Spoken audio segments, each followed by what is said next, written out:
constituents, probably your relatives. One of the amazing things that the country's witnessing is this compassion of America, the capacity to absorb thousands of our fellow citizens who hurt. And people are being welcomed into churches, into homes. I was with T.D. Jakes, the preacher out of Dallas. He's a friend of mine. He came over to Baton Rouge today, and we talked about some of the families in his church that taking in 20 people. And that story is being repeated over and over and over again around America. And so the folks that have been displaced from your community, you just got to know that, you know, there's a really good chance you're being loved by a neighbor. Some stranger has taken them in. And when you think about that, it's a remarkable part of the character of the country. You've shown tremendous character here on the front lines of dealing with this storm. You showed courage. People risk their lives to save their fellow man. You just got to know there's a lot of other Americans showing character as well. They've taken your displaced neighbor in, provide them with a hot meal. In many cases, the kids are going to go to school in the local neighborhood until they get back up on their feet.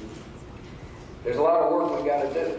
As I've told the people, if we're not doing it right, we're going to make it right. And that which we're doing right, we're going to double our efforts. It's, at any rate, we've got the short-term issue to deal with, and you're dealing with it. Again, I congratulate you on it. I see a lot of people wearing a uniform. Good job. You got an intermediate issue, and we're beginning to deal with that, which is to clean up, get people's lives back, get this electricity up, get the phone systems working, get the fuel up and running. And then we got the long term, which is to help this part of the world rebuild.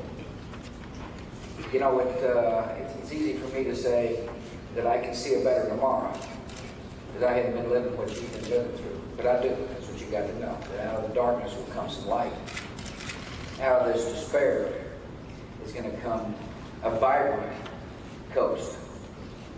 You know, again, I understand you say to yourself, you know, it's hard for me to realize what George W. is saying, because I've seen the rubble, and I know what's happened to my neighbors.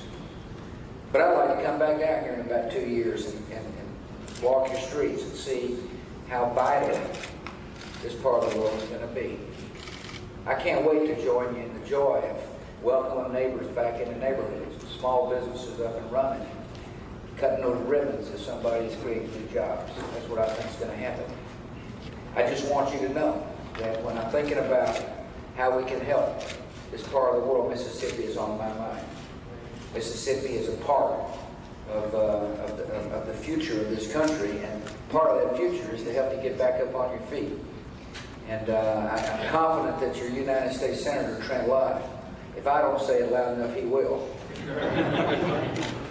He'll remind us. But I appreciate you taking time out of your day. By the way, I'm traveling with good company. My wife, Laura's with me.